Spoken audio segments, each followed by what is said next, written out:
हम सब जानते हैं, झूठ बोलना, चोरी करना या किसी को नुकसान पहुंचाना पाप है और पाप का फल है नरक।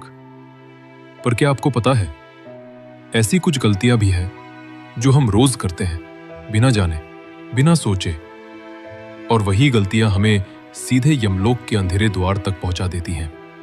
यमराज किसी को भी यूं ही नरक में नहीं डालते। हर आत्मा से एक एक कर्म का हिसाब लिया जाता है और फिर तय होता है कि स्वर्ग मिलेगा या नरक। आज की इस कहानी में मैं आपको एक ऐसे इंसान की कथा सुनाने जा रहा हूं जो खुद अपने कर्मों से नरक का रास्ता बना बैठा, और उसे ये तब पता चला जब बहुत देर हो चुकी थी। बहुत समय पहले भारत के एक छोटे से गांव में एक आदमी रहता था, धनंजय। वो गांव का सबसे अमीर और ताकतवर व्यक्ति था। कहते हैं उसके पास इतना धन था कि 100 घरों के दीपक एक साथ जल सकते थे। पर दिल से वो बहुत कठोर था। गरीबों को तुच्छ समझता, सेवकों को डांटता और किसी को भी दया से नहीं देखता था। एक दिन गांव में अकाल पड़ा।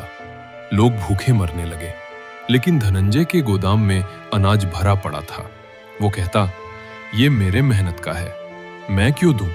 लोगों ने विनती की, पर उसका दिल नहीं पसीजा। यहां तक कि एक बूढ़ी औरत जो कभी उसके पिता की सेवा कर चुकी थी, वो भी भीख मांगने आई। धनंजय हंसा और बोला, अगर भगवान है तो वही दे देंगे तुझे खाना। रात को जब सब सो गए, धनंजय के घर में अचानक बिजली सी चमकी और उसके सामने एक काला साया खड़ा था, यमदूत। वो कांप गया, पूछा, तुम कौन हो? साया बोला, तेरे कर्मों का हिसाब लेने आया हूं, चल। धनंजय चिल्लाने लगा, नहीं, मैंने कुछ गलत नहीं किया। पर यमदूत बोला, हर दिन तूने किसी न किसी की उम्मीद छीनी है, किसी के दिल को ठेस पहुंचाई है। तेरा नरक तुझसे मिलने को बेचैन है। और अगले ही पल वो यमदूत उसके प्राण लेकर चला गया। धनंजय की आत्मा एक अंधेरे मार्ग पर जा रही थी। चारों तरफ धुआं, चीखे और डरावने स्वर। वो चिल्लाया, मुझे छोड़ दो, मैं यमराज से बात करना चाहता हूं।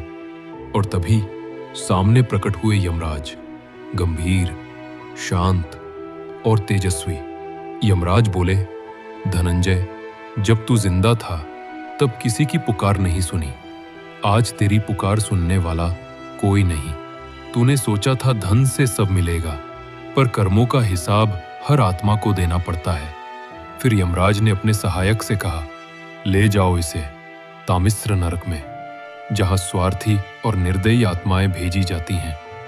धनंजय रोने लगा, अगर एक मौका और मिलता तो मैं सबको खाना खिलाता, सबकी मदद करता। धनंजय की कहानी सिर्फ कहानी नहीं, हम सबको याद दिलाती है कि कभी कभी छोटी छोटी बातें भी हमें बड़ा पाप करा देती हैं। तो दोस्तों, अगर हम चाहते हैं कि यमराज हमें नरक में ना भेजे, तो बस इतना याद रखिए, कर्म वही करे जो दिल को सुकून दे। क्योंकि जब आखिरी सांस आएगी, धन, नाम और शोहरत नहीं, सिर्फ आपके कर्म साथ जाएंगे।